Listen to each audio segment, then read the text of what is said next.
Beneath the rolling green of a quiet Scandinavian farm, a farmer's plow struck wood, not the splinter of a fence post, but the curved rib of a ship that had not touched water in over 1,000 years. Buried deep in the earth was a Viking funeral vessel, its timbers cradling the remains of a chieftain on his last, eternal voyage. Around him lay weapons, ornaments, and offerings to guide him into the afterlife. This was no ordinary grave. It was a frozen echo of grief, honor, and the fierce pride of a people who sent their dead to sail beyond the horizon. How did such a monument to loss and glory come to rest beneath a humble farmer's field? It began on an unremarkable spring morning in the Norwegian countryside. The frost still clung to the grass edges, the air faintly scented with thawing earth. For generations, the field had given only barley and hay, and its owner, a farmer with little interest in the past, expected nothing else. That morning, however, he welcomed a small team of archaeologists conducting a ground-penetrating radar survey of the area, part of a wider study to locate ancient settlements hidden beneath farmland. Norway's rural landscapes are layered with human history. Modern homes rest atop medieval foundations, medieval villages above Iron Age farms. The best ground has always been reused.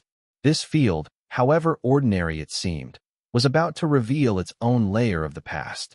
The first radar passes showed only soil variations and scattered stones. Then, a curve appeared, clean, deliberate, symmetrical. As the screen refreshed, the curve became a tapering hull, the shadow of a ship buried just below plow depth.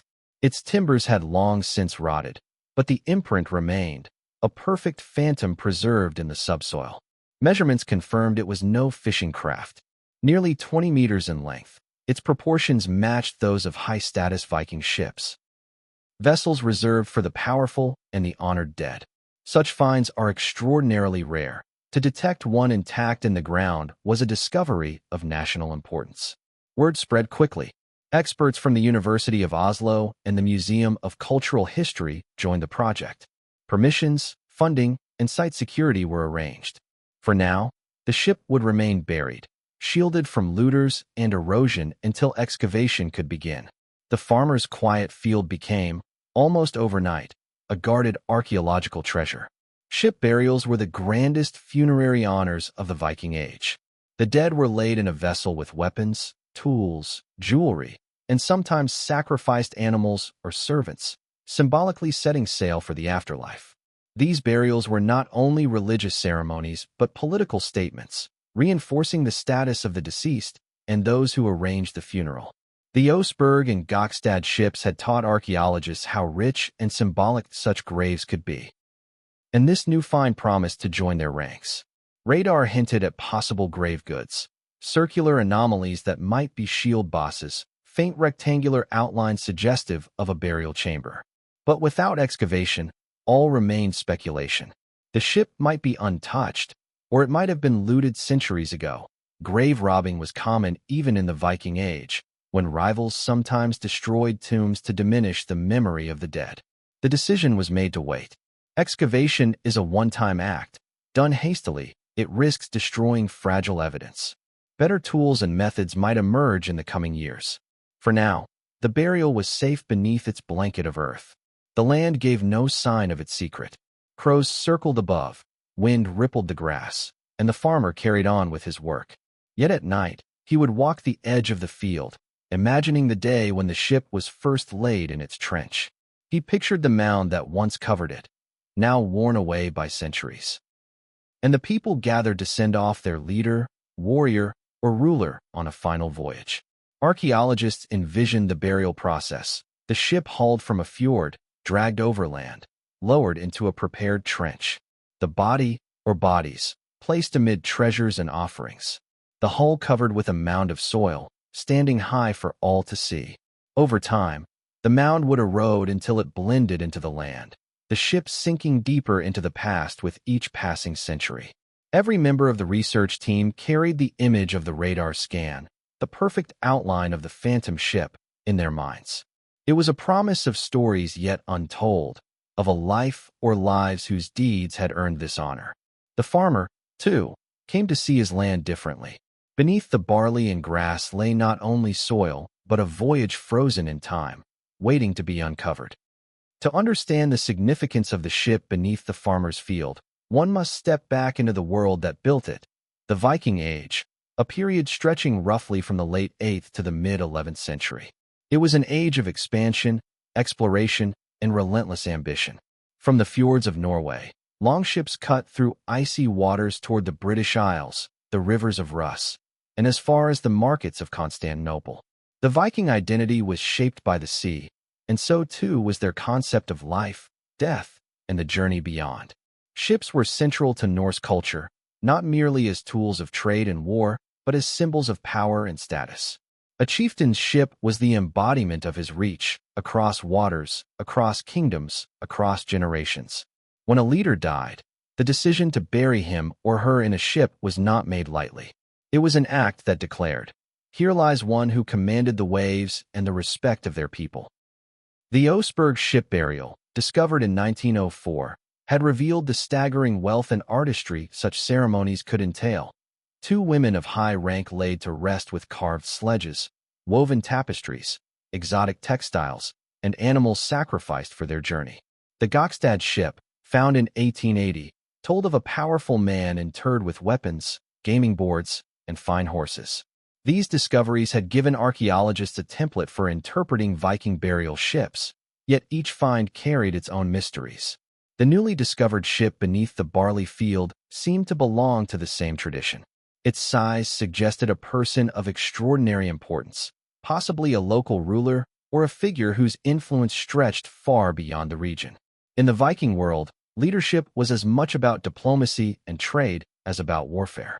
A chieftain who could secure alliances, navigate complex kinship networks, and control valuable resources was as honored as the fiercest warrior. Death in this culture was not a quiet departure. It was a public event, a final display of status, wealth, and power. The ship burial was part theater, part sacred rite.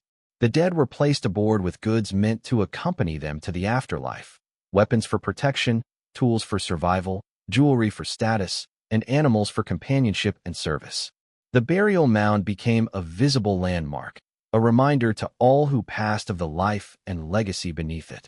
In Norse belief, the afterlife was not a single destination.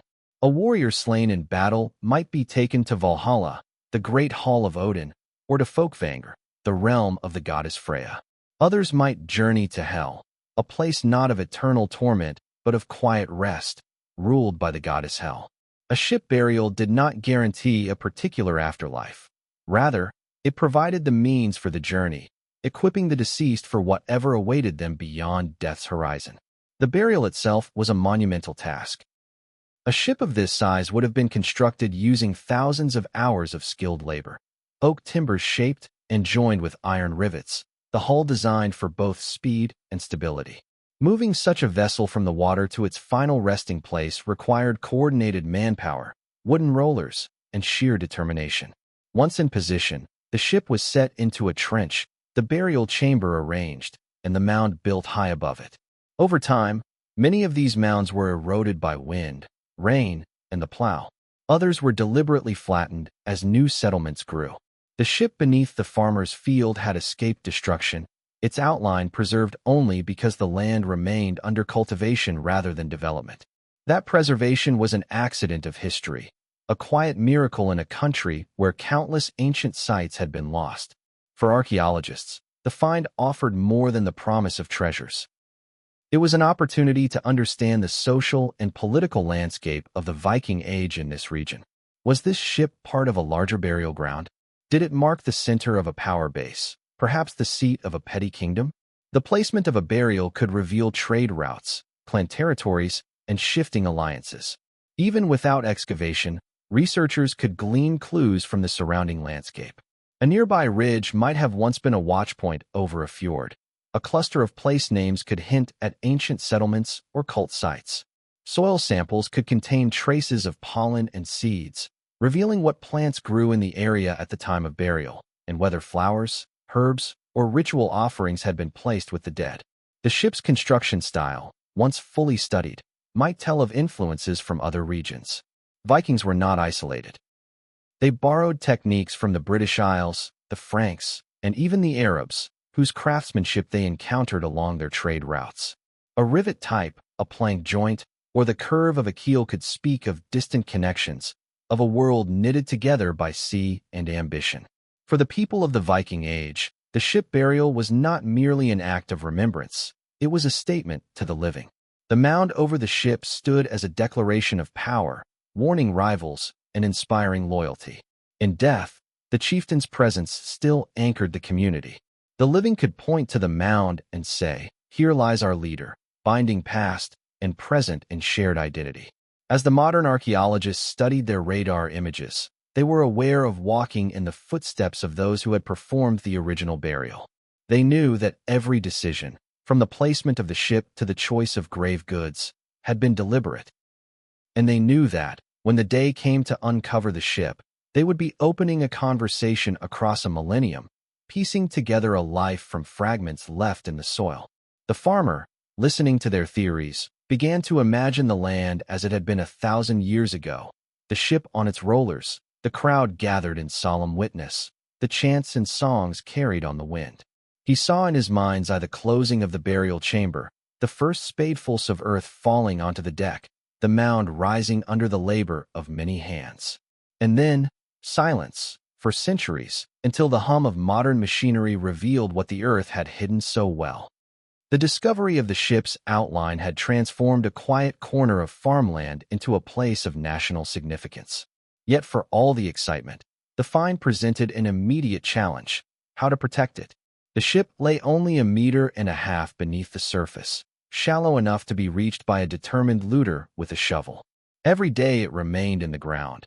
It was vulnerable not only to human interference, but to the slow, invisible forces of decay. The first priority was secrecy. The exact location was kept out of the press, the farmer and archaeological team agreeing to share only the broadest details. Official statements described a major find in southeastern Norway, without naming the municipality. Those who knew the truth understood that publicity could attract unwanted visitors long before excavation was possible. Protecting an archaeological site is often a delicate balance between openness and caution.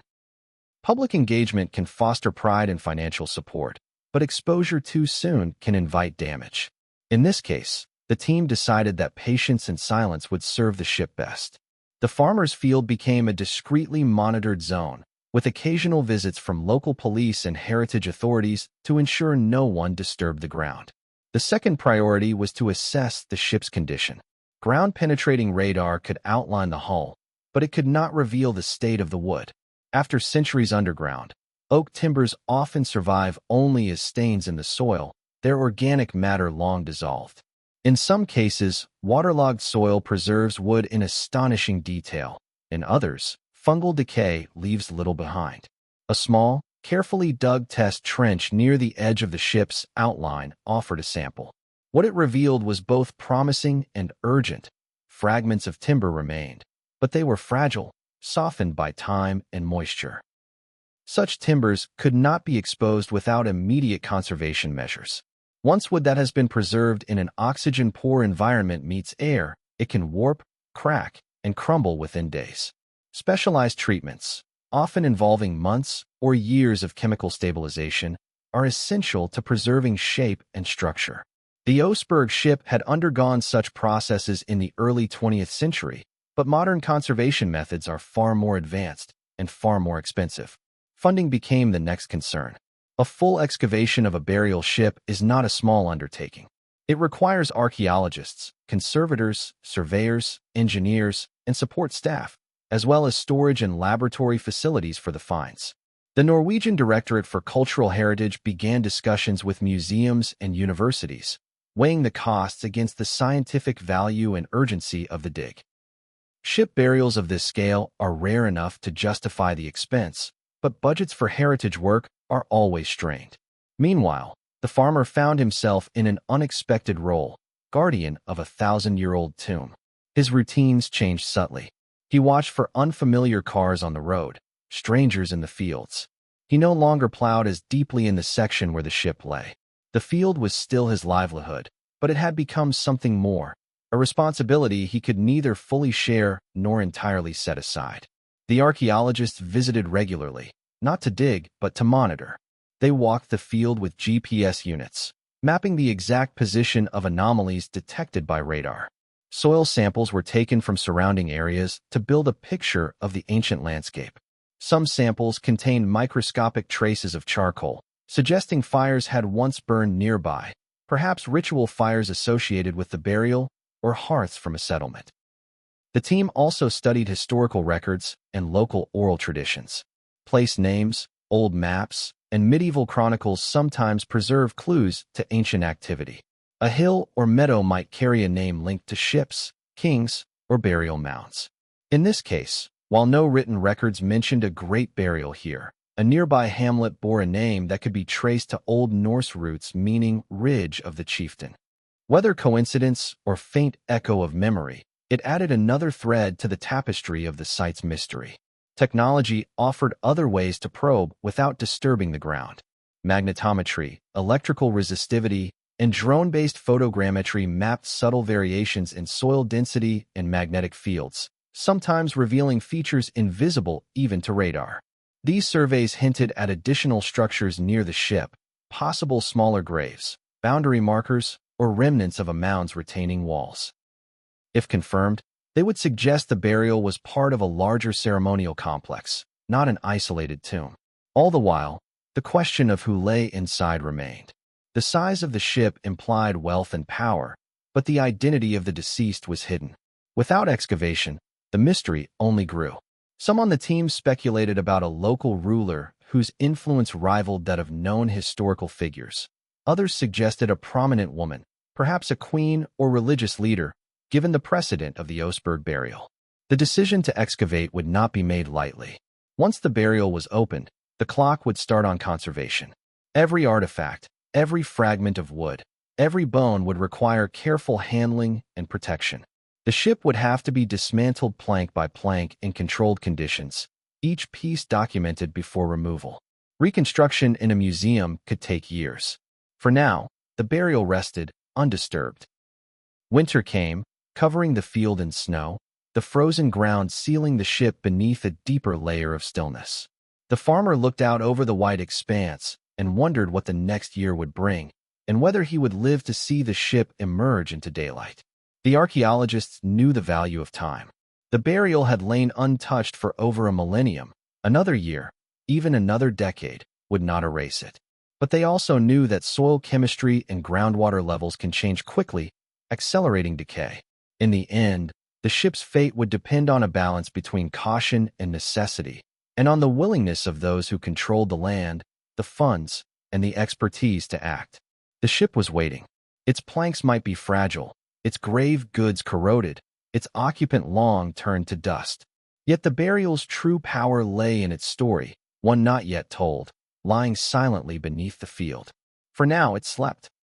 Guarded by the living, claimed by the dead, and watched over by the endless, turning seasons. The decision to excavate was not made overnight. It came after months of quiet deliberation between heritage authorities, universities, and funding bodies. The ship had waited for more than 1,000 years, but its condition beneath the soil was fragile, threatened by slow decay. The risk of losing vital information outweighed the benefits of delay. The green light was given. The burial would be uncovered. Preparation began long before the first shovelful of earth would be moved. An excavation of this scale was an operation in itself, requiring logistics as precise as any military campaign. The field had to be transformed into an archaeological site capable of supporting weeks, perhaps months, of work. Every stage would be documented, every object catalogued, every movement calculated to preserve the past. The first step was securing the site. Temporary fencing went up, marking a broad perimeter around the ship's location. Access was restricted to authorized personnel. Security cameras and overnight patrols were added. History had taught the team that even rumors of a find like this could attract looters. A covered workspace was planned directly over the burial area, shielding it from rain, wind, and prying eyes. Next came the base camp. Portable cabins arrived to serve as offices, storage, and conservation labs.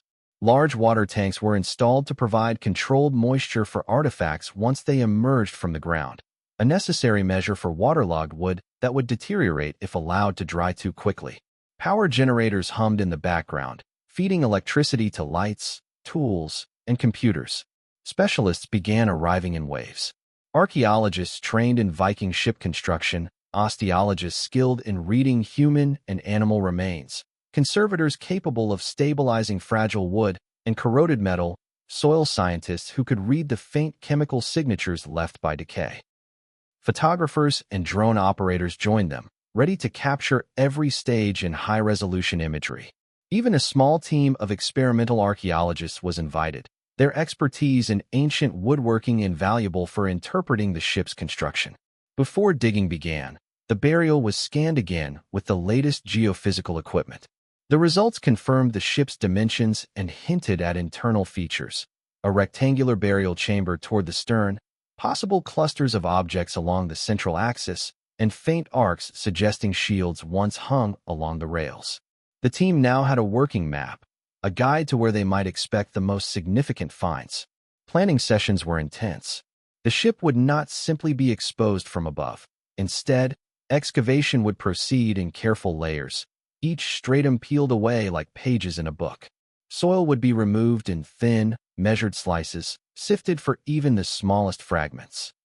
Any changes in soil color or texture could signal a feature: the outline of a wooden chest, the collapsed roof of a burial chamber, or the dark shadow of decomposed textiles.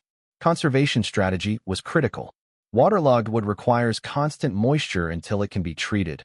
Iron objects, if exposed too quickly, can flake to dust. The plan called for a mobile conservation tent on site, where the most delicate finds could be stabilized immediately before transport to a permanent lab. Large sections of timber might need to be removed whole, encased in plaster or foam to keep them intact. The farmer watched these preparations with a mix of pride and apprehension. His quiet field had become a hub of activity, its familiar lines now marked with flags, stakes, and cordoned paths. The hum of generators replaced the stillness of the countryside. He knew that once the excavation began, the ground would never look the same, and that the story beneath it would be told to the world. Local authorities organized community meetings to explain the project. Villagers learned about the ship's potential significance and the measures being taken to protect it. Many offered to volunteer for basic tasks, carrying supplies, managing access, even helping in controlled soil sifting under supervision. The project was becoming not just a scientific endeavor, but a communal event, linking the present to a shared heritage. As the excavation date approached, the team rehearsed procedures.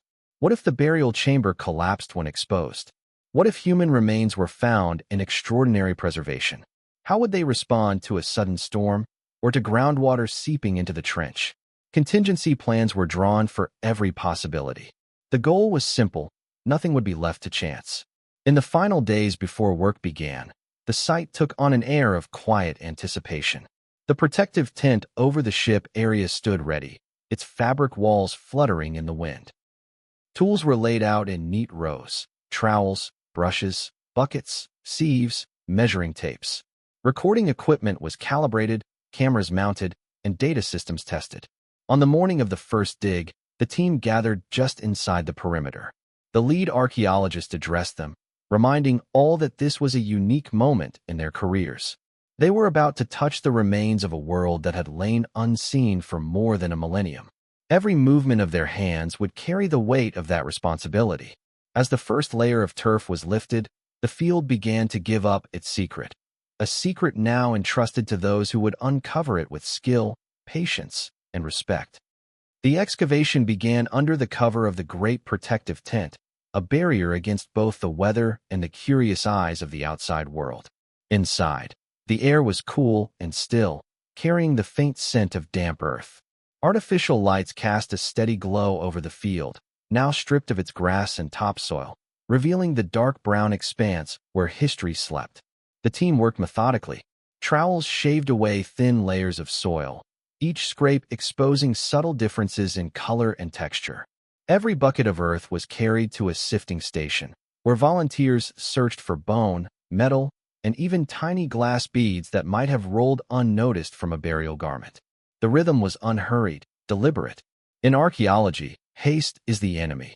The soil gives up its story only when coaxed. The first discovery was modest but significant, a cluster of iron rivets, their positions matching the curvature of the ship's hull. Though corroded, they still held their form, each one marking where a plank had once been fastened. The archaeologists recorded every rivet's position with precision, knowing these points would guide the eventual reconstruction of the vessel. As more rivets appeared, the ship's phantom outline became a tangible structure. Soon, other traces emerged. A dark, elongated stain in the soil marked where an oak plank had once lain, its organic matter dissolved but its shape preserved. The grain of the wood could still be seen faintly in the surrounding soil, a ghost of craftsmanship 1,000 years old. Conservators immediately covered the area with damp cloths to prevent the remaining fibers from drying and disintegrating. Then came the first personal artifact, a fragment of worked bronze, green with age, its edge decorated with a delicate pattern of punched dots. It might have been part of a brooch, belt fitting, or ceremonial clasp. Such an object suggested wealth, and wealth suggested status. It was a small but telling piece of the puzzle. In the following days, the soil around the midsection of the ship began to yield more. Small pieces of charcoal hinted at fires, perhaps part of a cremation rite or offerings burned during the burial ceremony. Animal bones appeared next, their size and shape pointing to horses. The Vikings often buried horses with their dead, both as symbols of prestige and as mounts for the afterlife. The discovery of such remains confirmed that this was no ordinary interment. As the excavation approached the stern, the team encountered a concentration of artifacts. Iron fittings, fragments of wood, and the faint outline of a rectangular structure suggested the presence of a burial chamber, the heart of the grave. All work slowed to a near standstill here. Every inch of soil was sieved, every change in texture photographed and mapped. The chamber's timbers had collapsed long ago, but the soil retained their impressions, along with pockets of darker earth where organic material had once rested. It was here, in the chamber's outline, that they found the first clear evidence of human presence, a fragment of a femur, stained brown by centuries underground. Nearby lay pieces of enamel, all that remained of teeth. The remains were fragile, their surfaces flaking with the slightest touch. Osteologists worked in silence, lifting each fragment with tools finer than a jeweler's, placing them in padded containers. Even in such incomplete form, these bones could speak. Isotopic analysis might reveal diet, DNA could point to ancestry, and microscopic where patterns might hint at the life the person had led. Metal objects lay close to the bones. A corroded sword hilt, its shape still recognizable despite centuries of decay, was lifted with reverence. It was plain but sturdy, a weapon that had likely seen use. Beside it lay a small iron axe head, its cutting edge blunted by time. Weapons in a burial could signify a warrior, but they could also be symbolic, part of the equipment for the journey beyond. More surprising was a cluster of glass beads, some cobalt blue, others amber-colored, still strung together on fragments of thread that crumbled at the touch. Such beads were often traded from far beyond Scandinavia, from the Mediterranean and the Middle East, a reminder that Viking society was deeply connected to a wider world. Their presence here spoke of wealth, status, and perhaps the gender of the deceased, though such interpretations would have to wait until the full picture emerged. Day by day, the burial's complexity became clearer. The ship was not simply a vessel. It was a stage upon which the drama of a final voyage had been arranged. Every object, from the smallest bead to the largest timber, was part of a carefully constructed statement about who this person was and how they were to be remembered. The farmer visited the site often now, walking the perimeter quietly. The tent's fabric muffled the sounds inside, so the first he knew of a new find was when a conservator emerged carrying an artifact wrapped in cloth. He felt a strange mixture of pride and humility. His land had been ordinary for generations, yet beneath it had lain a story that was anything but ordinary. By the end of the excavation's first phase, the ship's full outline was visible, a long, graceful curve etched into the soil, the burial chamber clearly defined. The earth still held more secrets, but the team had reached a point where they could begin lifting larger pieces for conservation. Crates lined with foam and kept cool by damp cloths awaited the timbers and artifacts, each destined for the laboratory where months of work would restore them as much as possible. The lead archaeologist stood at the edge of the trench one evening as the lights dimmed for the night. The ship was still and silent, its form dark against the surrounding soil. It had been buried here for a millennium, and now, for the first time in centuries, it had felt the touch of human hands. The excavation was far from over, but already the ship had begun to tell its story, a story that would deepen with every layer removed, every object studied, every question answered, and, inevitably, every new question raised. With the upper layers of the burial exposed and documented, the excavation turned to its deepest and most fragile level, the very base of the ship's resting place. Here, beneath the collapsed timbers and scattered grave goods, lay the final deposits, untouched since the day the mound was sealed 1,000 years ago. This was the point where the archaeologists expected the most delicate materials and the most intimate clues about the burial. The work slowed to a near crawl. At this depth, the soil was damp, holding the faint scent of centuries-old organic decay.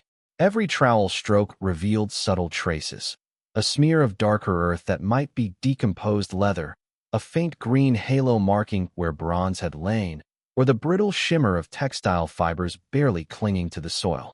These were not objects to be lifted in haste. Conservators worked alongside excavators, ready to intervene at the first sign of instability. The outline of the keel, the ship's backbone, emerged as a long, linear depression running the length of the grave. In places, small fragments of oak clung to the soil, their grains still visible, but so soft they could be sliced with a fingernail. Each piece was carefully wrapped and placed in sealed containers to retain moisture. The keel told a silent story of craftsmanship, straight-grained timber shaped with precision, the kind chosen only for ships of high status. It was here, near the keel, that they uncovered the most startling organic survival, the partial remains of a woven wool cloak, preserved where it had been trapped between layers of collapsed planking. The fabric was coarse but densely woven, dyed a deep red that still clung faintly to the fibers. Such a color would have required costly dyes, a sign that the garment had belonged to someone of wealth or high standing. Textile specialists on site whispered in awe. Viking textiles were rare finds, and any surviving color was rarer still. In the stern section, near the burial chamber's lower edge, lay an object that caused the team to pause. A carved wooden box, its lid warped but still intact, sealed by the pressure of the soil.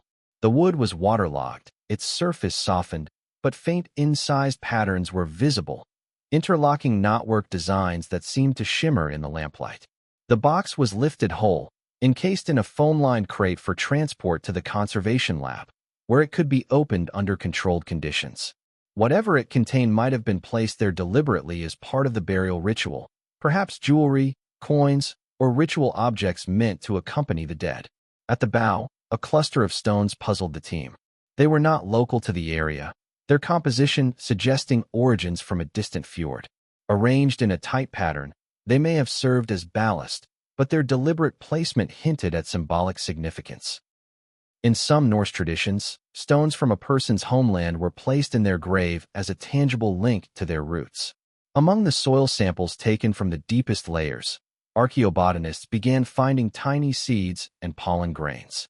Analysis revealed traces of yarrow, meadowsweet, and juniper, plants often associated with ritual or medicinal use in Viking culture. Their presence suggested that the burial had been adorned with flowers or herbs, either as offerings or to scent the chamber before sealing it. The human remains, though fragmentary, became more revealing as they were examined in situ. Small bones from the hands and feet suggested a single adult, likely male, based on size and robustness, though final confirmation would require laboratory analysis. The positioning of the remains, slightly reclined, head toward the stern, matched known patterns in Viking ship burials. The body had likely been dressed in finery, surrounded by objects of both practical and symbolic value. One of the final significant finds of the deep excavation was a large iron spearhead, its socket still bearing traces of the wooden shaft. The spear had been placed parallel to the body, its point aligned toward the bow. In Norse culture, The spear was not only a weapon but also a symbol of authority, often linked to Odin, the god of war and wisdom. This placement may have been intended to guide or protect the deceased on their journey. By now, the ship's base had been fully exposed. The excavation pit was a great, hollowed outline of the vessel, its curves still graceful even in absence. Standing within it, the archaeologists could imagine its original form. The high prow cutting through the sea, the creak of timbers, the rhythmic pull of oars. The burial had stilled that motion, transforming a ship of the living into a vessel for the dead. As the last soil was removed from the base, the atmosphere within the tent shifted. The team understood that they had reached the end of the burial's physical depth. Every artifact had been mapped, lifted, and packed for conservation. The ship, once hidden entirely beneath the earth, now existed as a memory in soil stains, digital scans, and the careful records of the excavation. The farmer stood at the edge of the pit, his eyes tracing the shape that had lain beneath his field. It was hard for him to reconcile this hollowed space with the living ship it had once been, or with the burial ceremony that had filled it. He imagined the mound being raised, the people who had stood here before him, the silence that had fallen once the final earth was placed. For the archaeologists, this was not the end, but a transition. The work would move from the field to the laboratory, where months, even years, of study would begin. Each object would be conserved, each sample analyzed, each fragment fitted into the larger puzzle of the Viking world. The story of the ship and its occupant was far from complete. That evening, as the tent's lights dimmed, the excavation site stood quiet once more. The ship had been brought back into human knowledge, its presence now carried in photographs, measurements, and the minds of those who had uncovered it. The grave was empty, but its legacy had only just begun to surface. The excavation site might have fallen silent, but the real work had only shifted location. Within days of removal, every timber, artifact, and soil sample from the Viking ship burial was distributed between laboratories across Norway. Some went to the conservation facilities at the Museum of Cultural History in Oslo. Others were sent to specialized research institutes for analysis. What had been a single unified burial site was now a network of carefully controlled environments, each dedicated to rescuing and understanding the past. The timbers were the first priority. Waterlogged oak, preserved for centuries in oxygen-poor soil, can collapse to powder once exposed to air. In the conservation lab, the ship's planks, keel fragments, and frame timbers were kept in large tanks filled with water treated with biocides to prevent fungal growth. Over the next months, they would undergo impregnation with polyethylene glycol, PG, a wax-like substance that gradually replaced the water within the wood's cellular structure. Only after years of this process would the timbers be stable enough to dry without warping. Each piece was mapped against the excavation's 3D scans, ensuring that when reconstruction eventually began, the ship's original form could be faithfully restored. Even the smallest fragments were kept, for their grain patterns and tool marks could reveal details of construction, the use of iron rivets, the spacing of ribs, the curvature of the keel. Metal objects required a different kind of tree-off. The sword hilt, spearhead, and axe head were caked in layers of corrosion, some concealing fragile traces of decoration. X-radiography allowed conservators to see beneath the rust, revealing patterns of inlay and construction techniques. Electrolytic reduction, a method that uses a mild electric current in a chemical bath, began the slow removal of corrosion products. Each step had to be monitored. Too much cleaning could strip away historical evidence along with the rust. The carved wooden box discovered near the stern was given its own climate-controlled chamber. Conservators worked under magnification to stabilize the wood before attempting to open it. When they finally lifted the lid, what they found was both surprising and poignant. A small hoard of personal items, a pair of bronze brooches, a bone comb carved with intricate knotwork, and several silver coins minted in what is now modern-day England. The coins provided an invaluable clue, suggesting that the ship's occupant had connections, either direct or indirect, to trade routes reaching far beyond Norway. Glass beads, delicate and vibrant despite their age, were cleaned with fine brushes and stored in acid-free trays. Under the microscope, tiny imperfections in the glass revealed their origins. Some bore the chemical signatures of Mediterranean workshops. Others matched bead-making centers along the Baltic coast. This was evidence not only of wealth, but of the vast trade networks that had existed during the Viking Age. The textile fragments, including the rare red-dyed wool cloak, posed one of the greatest challenges. Textiles preserved in such conditions are usually reduced to mere impressions in the soil, yet here, patches of fiber remained intact. Specialists used digital microscopy to study the weave, identifying it as a two-halves twill, a pattern common in high-quality Viking garments. Dye analysis confirmed the use of madder root, a plant-based pigment that would have been cultivated or imported at significant cost. Animal bones found near the burial chamber were sent for zooarchaeological examination. The results confirmed at least 2 horses, both adults, likely sacrificed to accompany their master in death. The wear patterns on their teeth suggested they had been well cared for in life, another indication of the occupant's wealth and status. Smaller bones, possibly from dogs or hawks, hinted at further symbolic offerings. Human remains, though fragmentary, became the focus of intense study. Osteologists carefully measured and recorded each piece before sending samples for isotopic analysis. The preliminary results painted a picture of a man in his 40s, robustly built, who had consumed a diet rich in protein, likely fish, meat, and dairy, alongside cereals. Strontium isotope testing suggested he had not been entirely local. His early years may have been spent in a region with different geological signatures, perhaps the western coast of Norway, or even further afield. DNA sequencing promised even more insight, potentially revealing ancestry, genetic traits, and possible family relationships if comparisons could be made with remains from other Viking burials. These tests would take time, but already the fragments were beginning to turn into a person, not just an archaeological subject.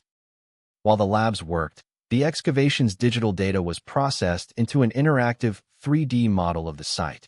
This allowed researchers to virtually walk through the burial as it had appeared in the ground, placing each artifact back into its original context.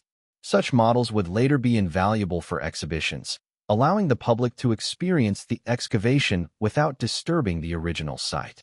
The work was painstaking, often slow, but every discovery added another layer to the story. The coins and trade goods spoke of wide-reaching connections. The weapons and horses pointed to power and prestige. The textiles and personal items hinted at a life of both wealth and status. Yet there were still unanswered questions. Why had this man been buried here, in a field far from any known royal seat? Was he a local ruler, a war leader, or a trader whose influence spanned kingdoms? Or had the burial site itself once been part of a larger, now-vanished settlement or ceremonial complex? The farmer visited the conservation lab once, invited to see some of the artifacts. Standing before the red cloak fragment, the beads, and the sword hilt, he felt the same mixture of pride and awe he had experienced at the excavation. This was no longer just something hidden beneath his land. It was a story carried forward into the present, a connection between his own life and the deep past. For the archaeologists, the lab work was only the midpoint in a journey that would end with publication, exhibition, and perhaps the reconstruction of the ship itself. They knew that years of analysis lay ahead, and that even then, some mysteries would remain.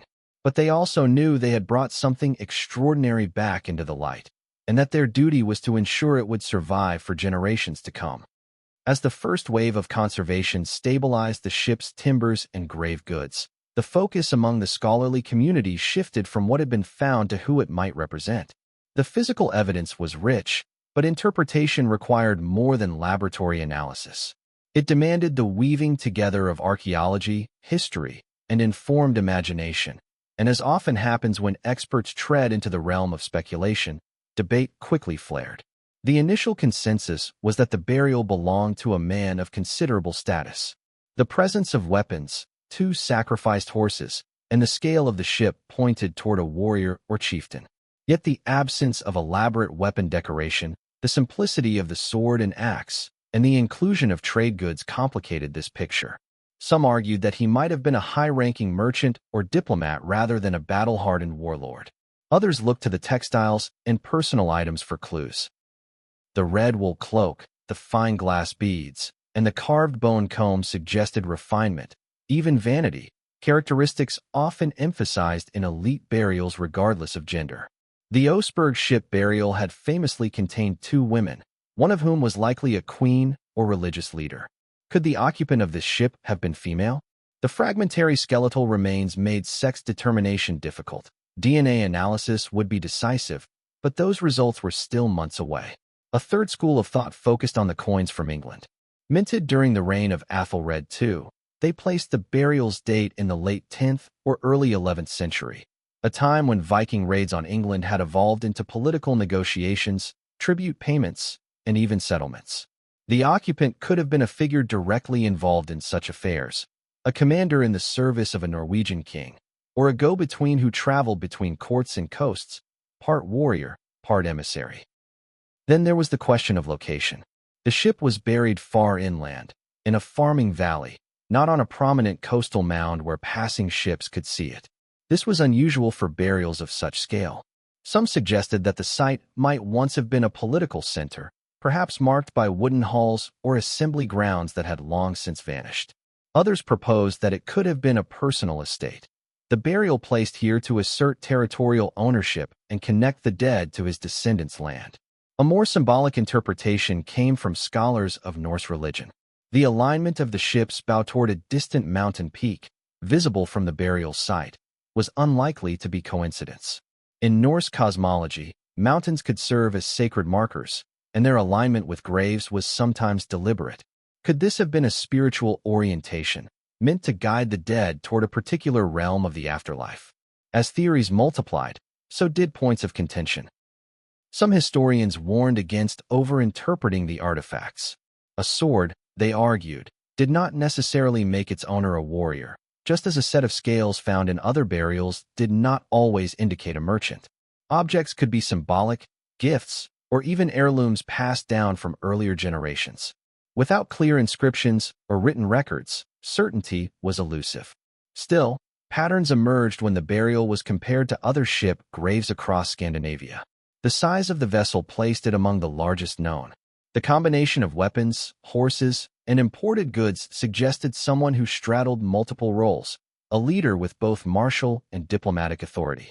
The personal grooming items hinted at a concern for appearance and status in life, qualities not uncommon among those who held political power in Viking society. One intriguing possibility was that the burial commemorated a figure whose story had not survived in saga or chronicle. Many regional rulers and influential landowners never entered the historical record, their legacies preserved only in oral tradition that eventually faded.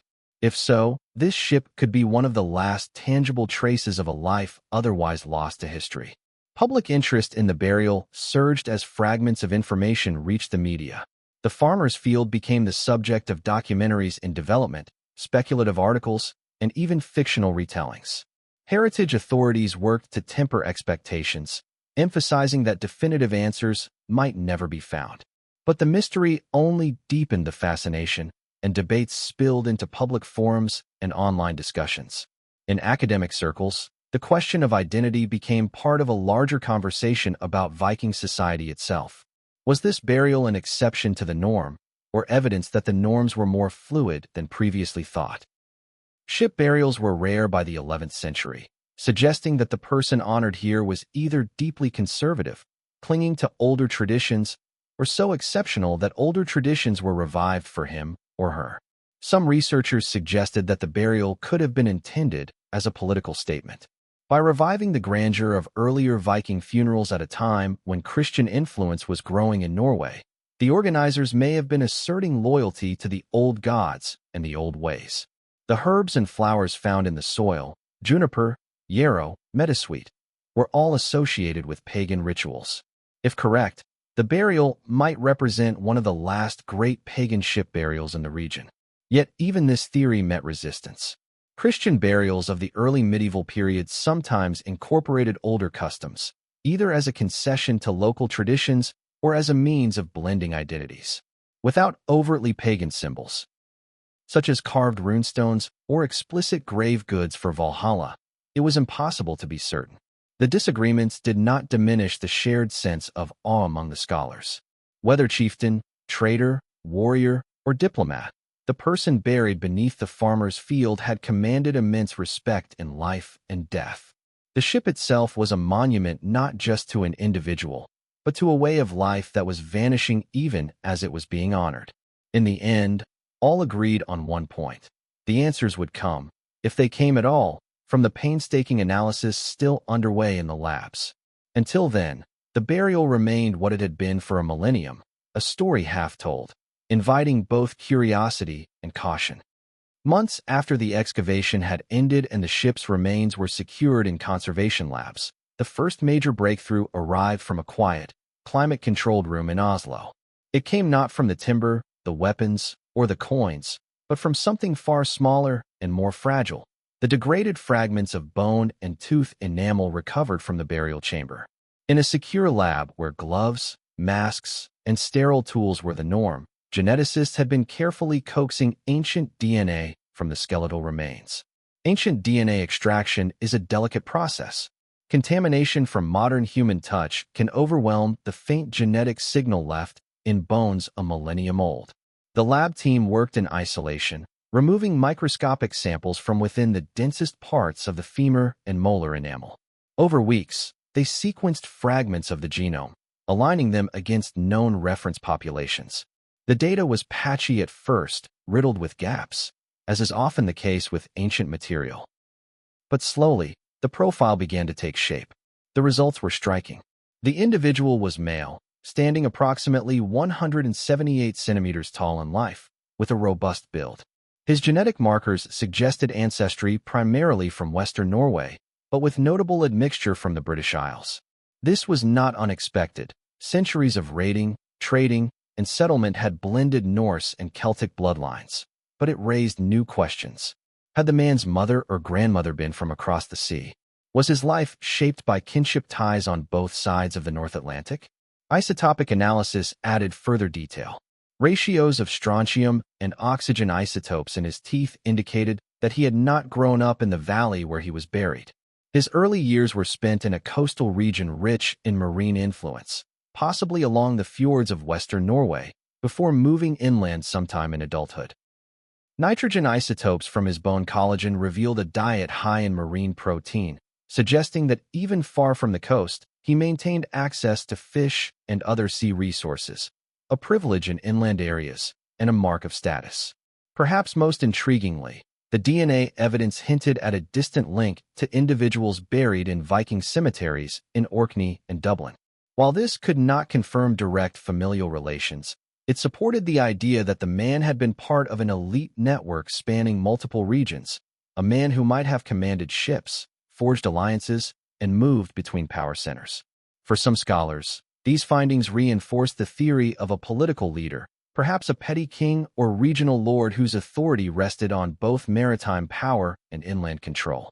Others suggested he might have been a warband leader in service to a greater king, a man whose mixed ancestry allowed him to navigate both Norse and Celtic worlds. Beyond identity, the scientific results provided a timeline. Radiocarbon dating of the bone collagen and wooden fragments placed the burial between 995 and 1025 CE, the very cusp of the Viking Age's decline in Norway, as Christianity spread and ship burials faded from practice. This meant that the man was buried with a rite already becoming rare, perhaps as a deliberate statement of adherence to old traditions, or as a final honor granted by those who resisted the new faith. The reaction among the public was immediate when the Norwegian Directorate for Cultural Heritage released a preliminary report. Media outlets carried headlines about the Viking chieftain with British blood, while television crews requested footage of the conservation labs. For the farmer whose land had concealed the ship for a millennium, the attention was both surreal and gratifying, his quiet valley now linked to the grand sweep of Viking history. Yet, within academic circles, caution tempered the excitement. DNA could illuminate ancestry and isotopes could map movements, but they could not speak to the man's deeds, alliances, or personality. Some scholars warned against turning scientific profiles into romanticized biographies.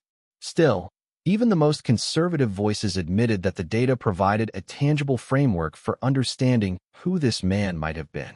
The new evidence reignited older debates. The coins from England, minted in Athelred II's reign, could now be reinterpreted in light of the man's possible British Isles connections. Were they tribute payments, gifts from an ally, or spoils of war?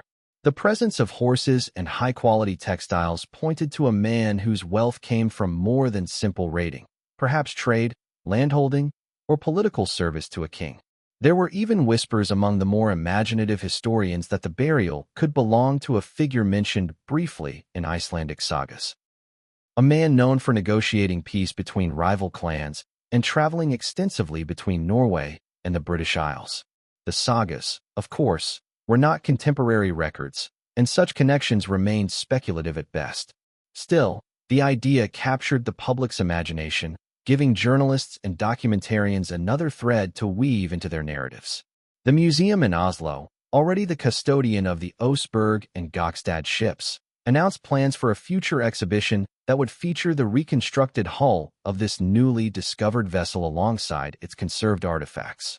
The concept was ambitious, a full-scale partial reconstruction paired with immersive digital projections of the excavation and the burial's probable appearance 1,000 years ago. For the team who had labored in the field and the lab, the DNA and isotope results were not an end, but a beginning. They could now design research questions with sharper focus. Was there evidence of healed injuries that might indicate a warrior's life? Did the trade goods match the man's likely network of connections? Could soil samples from the burial yield traces of organic materials, resins, plant oils, or spices that might further define his status? Late one evening, the lead archaeologist stood in the conservation lab, looking over the case where the man's sword lay stabilized after months of careful treatment. It was plain, unadorned, and yet, knowing now the journey of its owner, from a western fjord childhood, through possible travels across the sea, to a grand burial inland, it seemed anything but ordinary. The sword was a bridge, linking a life of movement and connection to a death that anchored him in one place forever. The voice of the bones had spoken, not in words, but in the quiet language of science, piecing together the outline of a man who had crossed worlds in his lifetime. Much remained unknown, but the mystery was no longer faceless. It had a height, a diet, a place of birth, and a span of years in which it unfolded. The rest of the story would come from the continued dialogue between soil, artifact, and imagination. The announcement came months in advance, but anticipation built steadily until the day finally arrived. The public unveiling of the Viking funeral ship's reconstruction and its artifacts. The Museum of Cultural History in Oslo had prepared the exhibition with meticulous care, knowing this would be one of the most significant cultural events in recent memory. They called it the Last Voyage, a Viking chieftain's ship burial. The ship itself, or rather its reconstructed form, dominated the center of the hall. Using 3D scans taken during excavation and precise measurements of each timber, shipwrights and experimental archaeologists had recreated the vessel's original size and shape. Only about 40% of the timbers were original, carefully conserved and integrated into the structure. The rest were faithful reconstructions in oak, aged, and stained to match. The result was breathtaking, a long, elegant hull stretching nearly 20 meters, its prow curving upward like a frozen wave. Visitors entering the hall found themselves drawn forward almost instinctively, as though stepping toward a living presence. Around the ship, the burial's grave goods were displayed in glass cases, each artifact positioned with the same care it had been given in the burial chamber. The sword and axe lay side by side, their corroded surfaces now stable, their silhouettes lit against a dark backdrop.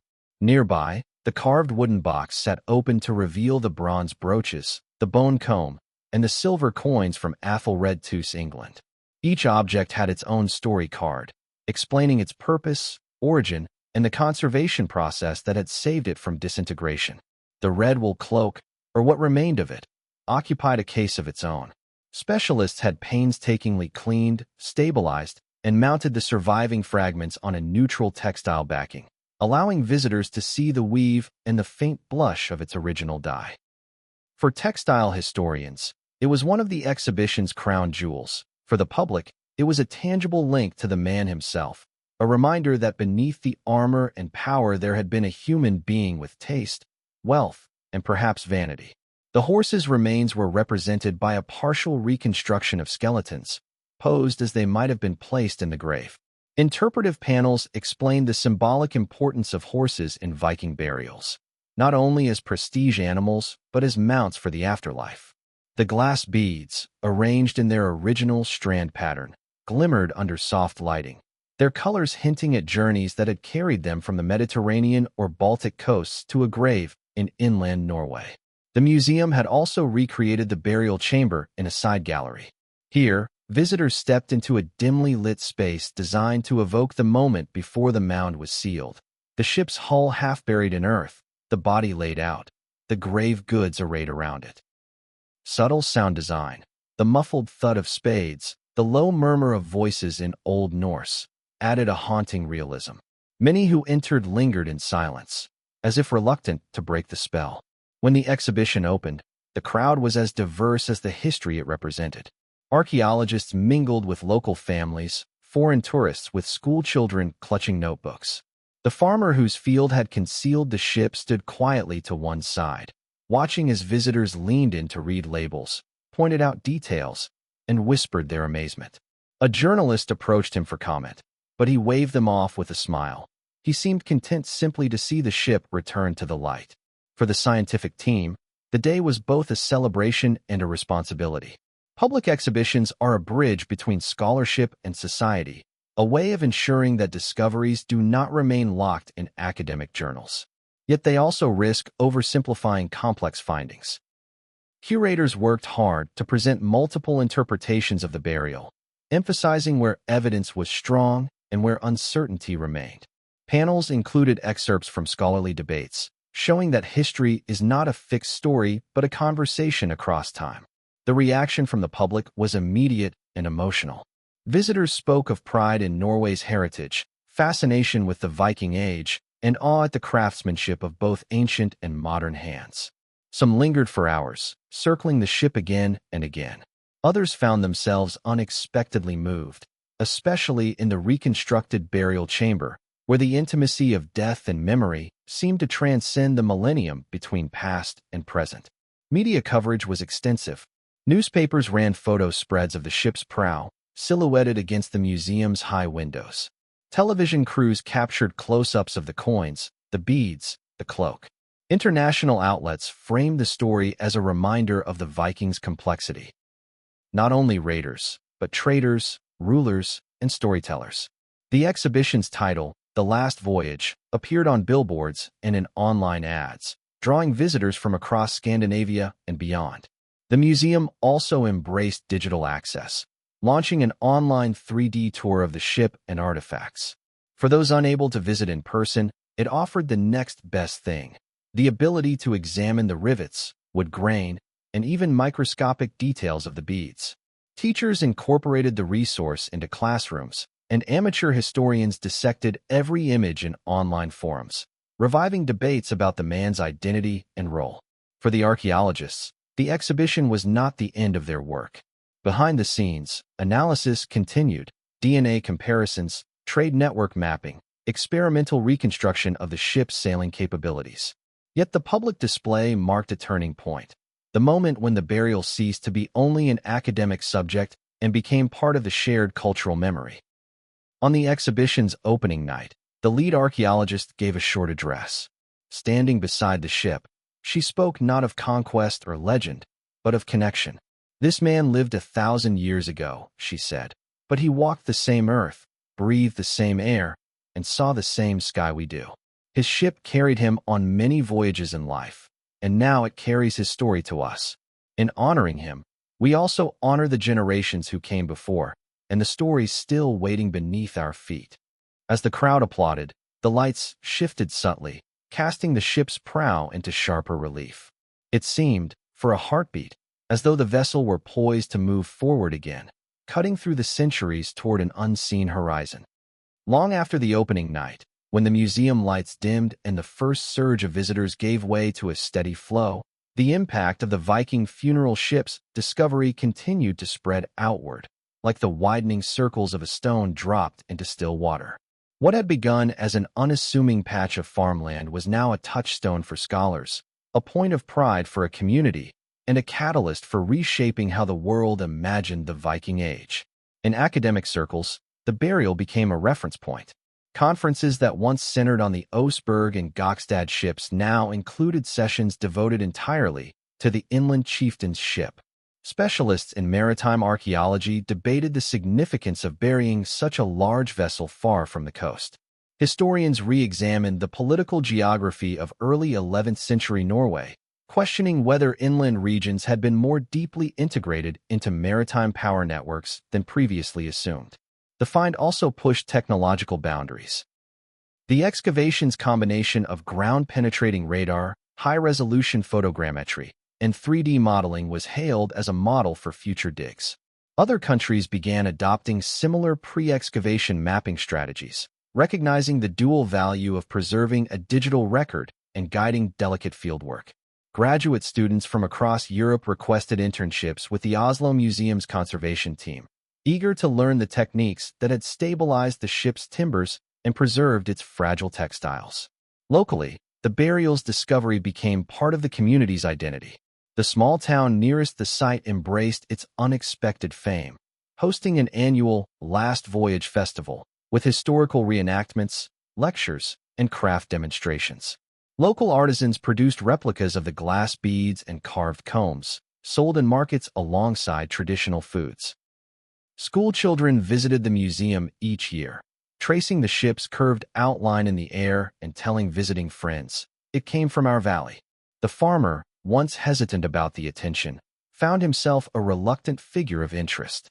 Invitations arrived from universities, heritage organizations, even international documentary crews who wanted to film him standing in the field where it had all begun. He never quite grew comfortable in the role, but he understood the importance of telling the story. "It's not just mine," he told one interviewer, looking out over the now quiet land. "It belongs to everyone who cares about where we come from." Economically, the impact was tangible. Tourism in the region increased, benefiting local hotels, restaurants, and transport services. The government funded improvements to infrastructure, framing them as investments in cultural heritage. The museum's exhibition became one of its most visited in decades, extending its run and rotating in new material as conservation work progressed. In the broader cultural sphere, the burial challenged long-held popular images of Vikings as exclusively seafaring raiders. The inland location, the mix of martial and diplomatic artifacts, and the presence of both Norse and British Isles ancestry painted a picture of a more complex society, one in which power could be projected far from the coast, and leaders could be as much negotiators as warriors. Documentaries began to emphasize these nuances, shifting the public narrative from the helmeted caricatures of old to something closer to historical truth.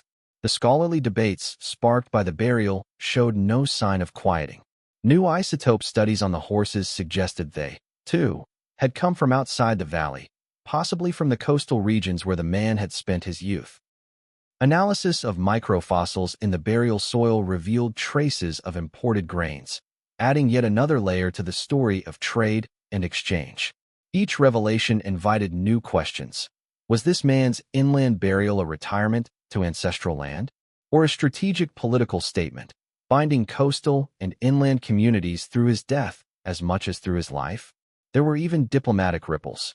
Museums in England and Ireland expressed interest in loan exchanges, citing the man's possible connections to their regions. Discussions began about joint exhibitions exploring the shared heritage of the Viking Age across the North Sea. Such projects, curators argued, could foster a deeper understanding of the interconnectedness of medieval Europe. For archaeologists, the burial also became a cautionary tale about the treasures still hidden beneath ordinary landscapes. If such a ship could lie undiscovered under a plowed field for a millennium, how many other sites might await discovery? The find strengthened the case for more widespread use of non-invasive survey technologies in agricultural regions before construction or deep tilling disturbed what might remain. In quieter moments, those who had been part of the excavation reflected on the intangible changes the ship had wrought. The lead archaeologist, revisiting the site one autumn evening, found herself standing in the same spot where the radar first traced the curve of the hull. The field looked as it always had: tilled soil, shifting light, the faint scent of earth. Yet she knew that beneath the surface, the ship's absence was now as much a presence as its burial had been. It had left behind not only a void in the ground, but an enduring imprint in the story of the place. The ship's occupant, too, had gained a kind of immortality.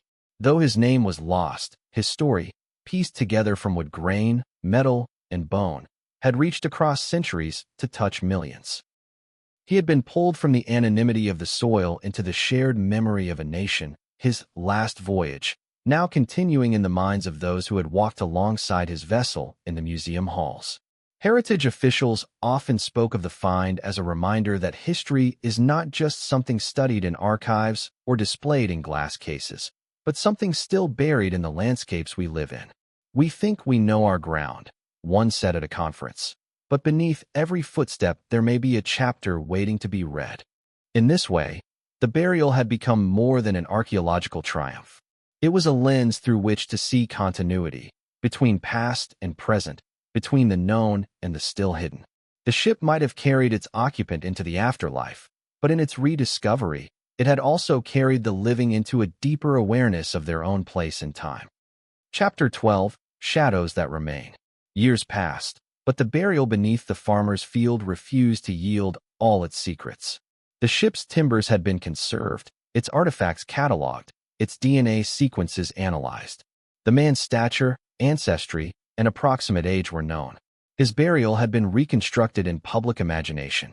And yet, the core question, who was he, remained unanswered.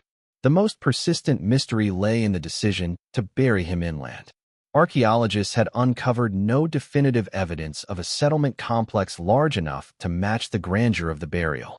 Soil analysis revealed faint traces of ancient structures, post holes, possible storage pits, but these could belong to any number of time periods. Without clear stratigraphic ties, the connection remained speculative. The theory of a vanished chieftain's hall persisted, but so did the possibility that the burial was intentionally isolated, a personal or spiritual choice. Some historians argued that the site's location was part of its symbolism. In the early 11th century, Norway was a kingdom in transition. Christianity was advancing, and the old pagan customs were fading. An inland ship burial might have been an act of defiance, a last public statement of loyalty to the old ways, far from the coastal centers of royal and ecclesiastical authority. The herbs found in the grave, yarrow, meadowsweet, juniper, fit comfortably into pagan funerary tradition. But without more explicit markers, such as runestones or overt religious iconography, the claim could not be proved. The identity of the man was equally elusive. The coins, weapons, and imported goods suggested wealth and wide connections, yet nothing tied him directly to known figures of the sagas or historical chronicles. Genetic links to individuals in Orkney and Dublin hinted at possible kinship ties to prominent Norse families abroad, but the evidence was circumstantial. Some scholars floated the idea that he might have been a political envoy, a man who brokered alliances rather than commanded armies, but his weapons argued against a purely diplomatic role. Artifacts from the burial continued to invite debate. The carved wooden box, with its interlocking knotwork patterns, became the subject of a monograph arguing for ritual use. One researcher proposed that the box's design matched motifs found in religious contexts, perhaps marking the occupant as a priest or spiritual leader. Others countered that similar designs appeared on everyday items and that the box's contents, brooches, coins, comb, suggested personal rather than ceremonial significance. Even the ship itself held unresolved questions. Though largely reconstructed, certain features of its hull design seemed atypical for Norwegian vessels of the period. A handful of marine archaeologists speculated that it might have been built using techniques influenced by the British Isles or the Irish Sea region, where shipbuilding traditions sometimes differed subtly in keel shaping and plank fastening. If true, this would add another layer to the man's story. Perhaps his ship was not only his burial vessel, but a personal craft acquired during his travels abroad. The public, too, maintained a fascination with the unanswered. Documentaries revisited the site, sometimes embellishing the mystery for dramatic effect. Writers wove the burial into historical fiction, imagining love stories, betrayals, and voyages that might have led to such an extraordinary end. Local guides leading tours to the museum spoke of the chieftain without a name, a phrase that stuck and began appearing in newspaper articles and online discussions. One of the most tantalizing developments came from an unexpected direction. A metal detector enthusiast, operating legally under supervision near the original site, uncovered a small bronze pendant in a neighboring field. Its style was consistent with late Viking age craftsmanship, and residue analysis revealed traces of the same matter dye found in the burial's cloak. While it could not be definitively linked to the burial, its proximity and matching materials suggested a possible connection, perhaps dropped during the funeral procession or overlooked when the grave was filled. Meanwhile, the valley itself remained under study. Remote sensing surveys extended outward from the burial site, revealing a network of ancient trackways and faint traces of other mounds, most too eroded to be certain of their function. Could the chieftain's burial have been part of a larger sacred landscape, now mostly erased by time and agriculture? The idea was compelling, but until excavation was approved for those other anomalies, it would remain another shadow on the map. The farmer, older now, sometimes walked the field in the quiet hours before dawn. Where once the ship had slept beneath the soil, the land was now level and unremarkable, yet he felt its presence all the same. He thought about the day the radar first revealed the curved outline, about the months of excavation, the years of debate, and the countless visitors who had stood before the reconstructed vessel. Some things, he told a visiting journalist, are meant to keep their mystery. That's part of their gift. For the archaeologists, the unresolved nature of the burial was both a frustration and a fuel. History, they knew, was rarely complete. Every excavation closed some doors, even as it opened others. The ship burial had given them a rare glimpse into the early 11th century, but it had also reminded them that the past is never fully knowable. Some of its truths lie beyond reach, preserved only in the imagination. And so the chieftain, or trader, or envoy, or warrior, remains unnamed. His life can be sketched in outlines. Born near the sea, traveled widely, commanded wealth and respect, buried in grandeur far from the shore. His death came at a turning point in Norway's history, when old beliefs met new faith, and the sea's power still shaped the fates of those who sailed it. Beyond that, the details dissolve into silence. The ship itself, now standing in the museum hall, is both an answer and a question. It tells of craftsmanship, ceremony, and reverence. But it also asks, who among us will be remembered 1,000 years from now, and who will be only a shadow beneath the soil? Nearly a decade after the excavation, when the public's initial fascination had softened into a steady current of interest, the burial unexpectedly returned to the forefront of both academic and popular attention. The spark came from a research initiative unrelated to the ship itself, a landscape archaeology project aimed at mapping ancient land use patterns across the region. Using advancements in high-resolution LiDAR scanning, the team swept vast areas of farmland, forest, and riverbank. When the processed images came back, the valley surrounding the burial site revealed a pattern no one had suspected. Faint outlines of multiple circular and oval mounds, some over 30 meters across, scattered across what had long been assumed to be ordinary agricultural land. This discovery prompted a return to the site with a new generation of technology. Ground-penetrating radar, now more sensitive than a decade earlier, confirmed that several of these mounds contained anomalies consistent with large wooden structures, possibly other ship burials, long collapsed and flattened by centuries of erosion. If true, the inland chieftain's grave had not been an isolated honor, but part of a larger funerary complex, a kind of ceremonial harbor without water. The implications were immense. If multiple ship burials existed here, the site might have been a central burial ground for an inland elite whose political and cultural reach rivaled that of coastal rulers.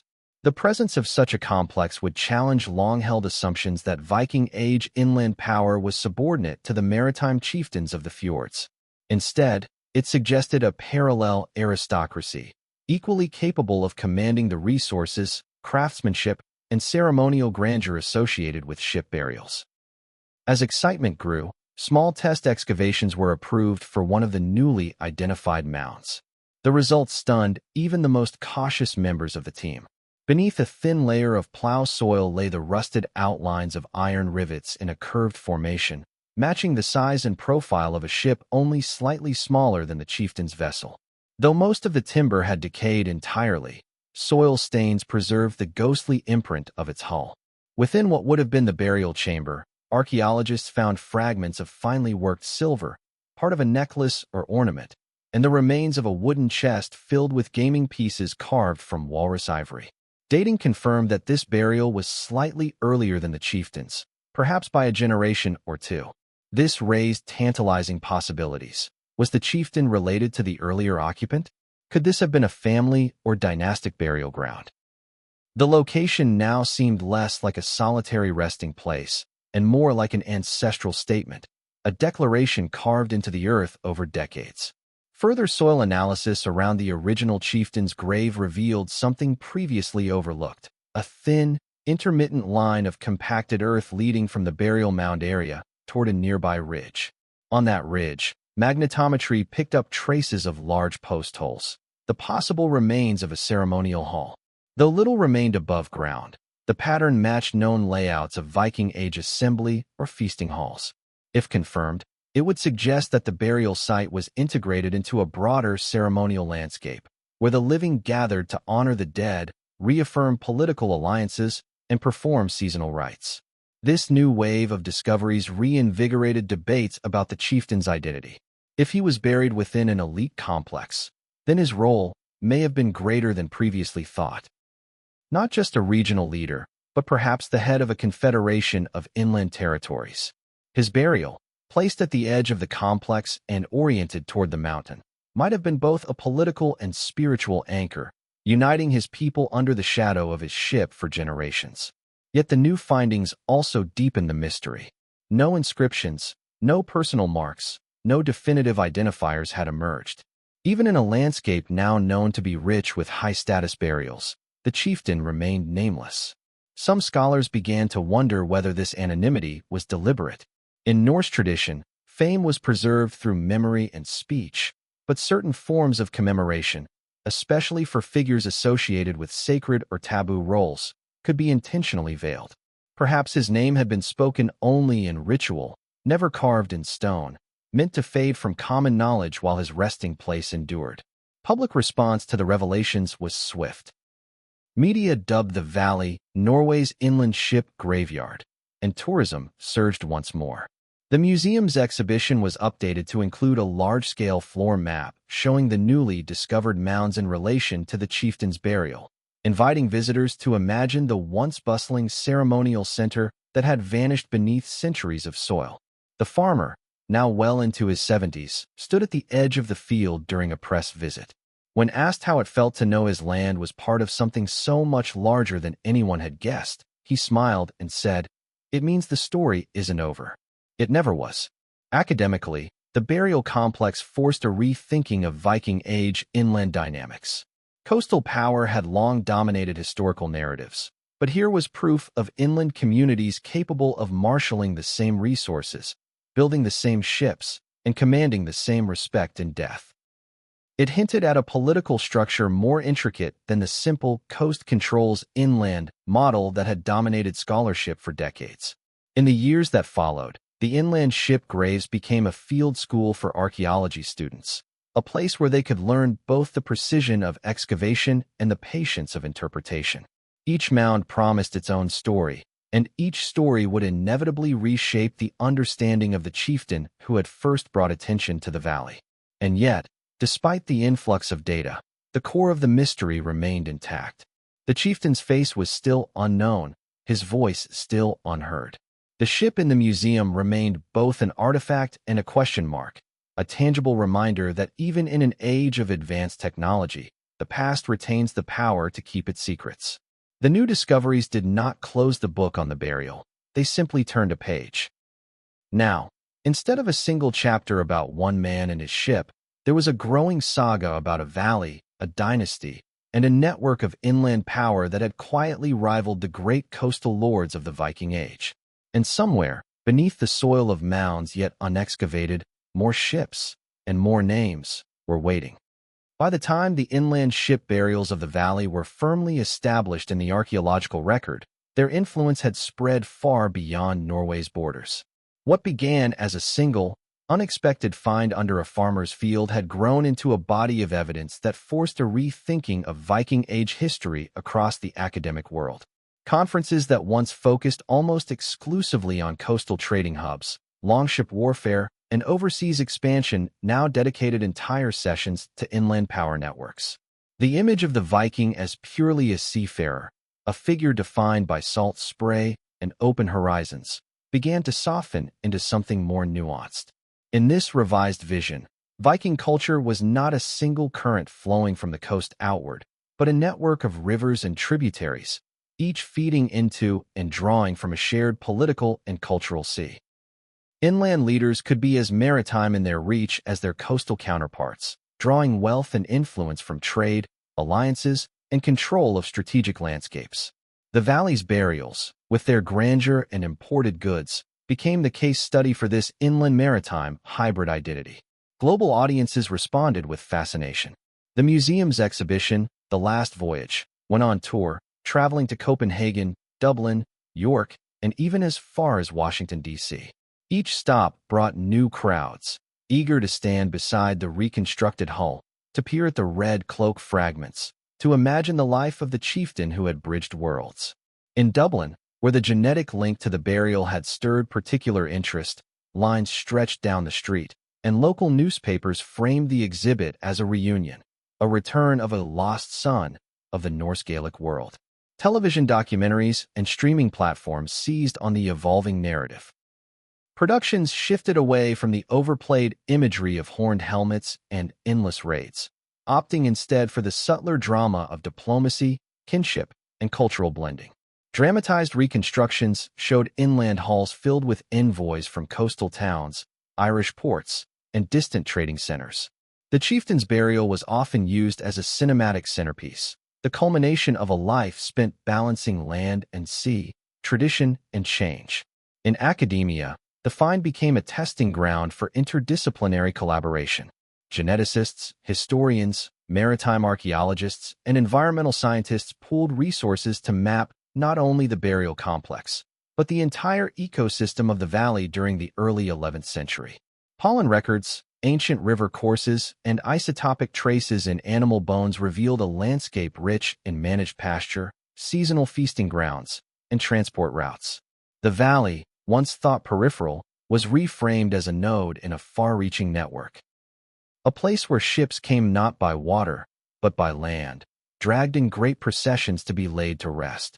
The global shift in perception also reached classrooms. History textbooks began to include the inland burials alongside the great coastal finds, using them to illustrate the diversity of Viking societies. Teachers asked students to consider how geography, politics, and culture intertwined in shaping an individual's life and legacy. Museums collaborated on educational programs, some using virtual reality to allow students to walk from the chieftain's hall to the burial site as it might have appeared 1,000 years ago. For Norway itself, the discovery became a point of cultural pride, but also a reminder of the responsibilities of heritage stewardship. Government funding increased for heritage protection, especially in rural areas where unmarked sites might still lie beneath farmland. Farmers were offered incentives to allow non-invasive surveys of their land, with the chieftain's story used as proof of the extraordinary history such surveys could reveal. Internationally, the inland ship burials began to be seen not just as a Norwegian treasure, but as part of a shared global heritage. The coins from England, the beads from the Mediterranean, the walrus ivory gaming pieces from the Arctic, all spoke of a connected medieval world where ideas, goods, and people moved across vast distances. UNESCO listed the valley as a candidate for World Heritage status, citing its potential to illuminate the complexity and interconnectedness of Viking Age societies beyond the coastlines. The farmer, now frail but still alert, was invited to speak at the announcement of this candidacy. Standing before a crowd of officials, scholars, and journalists, he said simply, "This was never just my story, or even Norway's. It belongs to the world now. His words were quoted in newspapers from Oslo to New York, and for many, they summed up the transformation of the burial from a local curiosity to a global symbol. Yet, even as the valley's fame grew, scholars cautioned against over-romanticizing it. The inland ship burials were extraordinary, but they were not the norm. They reminded us of the diversity of the Viking world, but also of its inequalities. The resources and labor poured into such a burial were available only to a tiny elite. Exhibitions began to balance the story of the chieftain with the lives of those who built his ship, tended his horses, or sowed the fields around his hall.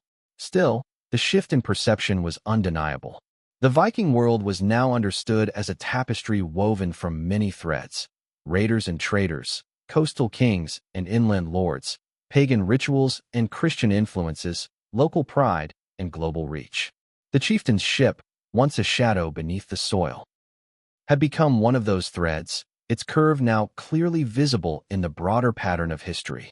For the archaeologists who had first traced the ship's outline on a radar screen years before, this transformation was deeply satisfying. They had not just uncovered a burial. They had helped reshape how an era was understood.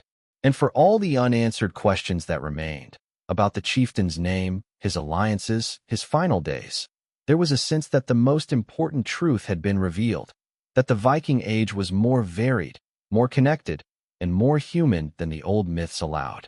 The ship's last voyage, it seemed, was not into the afterlife alone, but into the heart of a new understanding, one that would carry it far beyond the valley where it had slept for 1,000 years. The valley lay quiet again. The excavation tents were long gone, the last of the scaffolding dismantled, and the furrows of the farmer's field had returned to their slow, seasonal rhythm. Yet for those who had walked its soil and touched its past, the place would never be the same. 1,000 years of silence had been broken, and in its place stood a story carried far beyond the ridges that hemmed in this land. The journey had begun with a flicker on a radar screen, a ghostly curve buried beneath barley roots.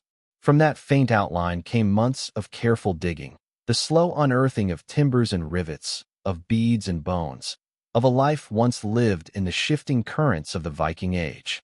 It had grown into years of conservation, analysis, and debate, and finally into a legacy that spanned continents. For the archaeologists, the chieftain's ship was more than an object of study. It had been a teacher.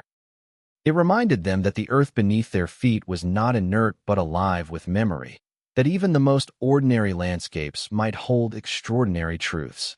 It taught them humility, for each answer uncovered had brought with it new questions, and the man at the center of it all remained nameless, his voice carried away by the same winds that had once filled his sails. In the museum, the ship stood as it had for years now, a sweep of oak against the high light of the hall, the artifacts displayed around it like constellations orbiting a central star. Visitors came and went, some tracing the lines of the hull with their eyes, others lingering before the red cloak fragments or the silver coins. Children pressed their hands against the glass, trying to imagine a world without electricity, without roads, without the hum of machines, a world where a ship could carry not only warriors and goods, but the weight of a leader's final journey. In the valley, the community had embraced its role as guardian of this history. The Last Voyage Festival became an annual tradition, blending scholarship with celebration. There were lectures on Viking navigation, workshops in textile dyeing, and solemn reenactments of ship burials at dusk, the silhouettes of masts and shields outlined against the firelit sky. In these moments, the chieftain's story was not confined to museum walls, but lived again in the place where it had begun. The farmer, older now and slowed by time, still walked the edges of his land. He often paused at the exact spot where the ship had lain, his boots pressing into soil that had once wrapped itself around oak planks and human bones. He would look to the mountain toward which the bow had been pointed and wonder if, in some way, the man had found the destination intended for him. When visitors asked what it felt like to have such a discovery on his land, he always gave the same answer. It's a reminder. We're not the first to walk here, and we won't be the last. Beyond Norway, the ship's story continued to ripple. Academic papers cited it in discussions of inland power, trade networks, and cultural hybridity in the Viking Age. UNESCO's recognition had brought international attention, and collaborations across borders deepened as new discoveries elsewhere were measured against the inland chieftain's burial. The ship had become a point of comparison, a touchstone in the study of an age often misunderstood. Yet the greatest legacy was perhaps less tangible. The burial had changed the way people imagined the Vikings. The horned helmeted raider gave way to a more complex figure, a leader who moved between coast and inland, between cultures, between old faith and new. The ship's grave suggested a man who navigated not only the seas but the shifting tides of a world in transformation. In the end, the chieftain's name might never be found. His voice might never be heard. But the vessel he left behind had carried him across the centuries, delivering him to a new shore, one where his life could be honored, his world better understood, and his people remembered. In that sense, his last voyage had been a success beyond anything he or his kin could have imagined. One autumn evening, as the sun sank low over the valley, the light caught the river in a way that made it gleam like a pathway of molten gold. The farmer stood there, watching the sky burn with color, and thought of the ship, how it had lain in the dark, how it had been raised, how it had sailed again in the minds of so many. The horizon, he realized, was not the end of a journey but the beginning of another. And somewhere, in the vast ocean of history, the chieftain's prow still cut forward, searching for new waters. Beneath the quiet rhythm of the seasons, the earth had guarded its secret for more than 1,000 years. The chieftain's ship lay there in silence, its timbers softened to the texture of the soil, its grave goods wrapped in darkness, its occupant known only to those who had stood at the edge of the burial mound on the day it was sealed. For centuries, no one spoke his name, no one remembered his deeds. And yet, when the curved shadow of his ship appeared on a radar screen, the story began again. The excavation was not simply a recovery of objects. It was the opening of a dialogue between the present and the past, an unspoken conversation across a gulf of time. Each rivet, bead, and fragment of textile became a voice in that conversation, speaking of craftsmanship, trade, power, and belief. The soil itself told of ceremony and intention, the herbs placed around the body, the horses laid to rest nearby. The ship pointed toward the mountain as if to guide him on a final journey. In the museum, the reconstructed vessel, now, stands like a bridge between centuries. Visitors see its length, its graceful curve, and understand that this was not merely a machine of war or trade, but a stage for one of the most important events in the life of a Viking leader, his death. Around it, the artifacts speak of a world both familiar and alien. The care for appearance in a carved comb, the reach of commerce in coins from foreign shores, the enduring beauty of beads that once caught the light of another age. The inland burial challenged what we thought we knew about the Viking Age. It revealed a society more interconnected and adaptable than the old stereotypes allowed, one in which leaders could command both land and sea, wield diplomacy alongside weapons, and choose to be buried far from the coast while still wrapped in the symbols of maritime power.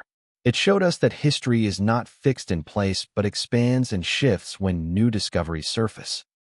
But beyond scholarship and exhibition, the chieftain's ship offered something deeper, perspective. It reminded us that the ground beneath our feet is layered with human stories, most of them still untold. That the places we think we know, the fields we cross, the hills we pass, may be chapters in a book we have yet to open. And that the past is not a distant country, but a shore we can still reach, if we are willing to listen. We will never know every detail of the man's life. His voice is gone, his name erased, his victories and failures lost to the wind. Yet in the act of finding him, of raising his ship and studying the traces of his world, we have given him a place in ours. His final voyage was not into obscurity, but into the shared memory of millions who have walked beside his vessel, real or imagined, and wondered who he was. Somewhere, in the endless tide of time, the chieftain's prow still cuts through the water. His horizon is no longer the one he knew, but a horizon of curiosity, discovery, and connection, a voyage without end, carrying both him and us toward whatever lies beyond.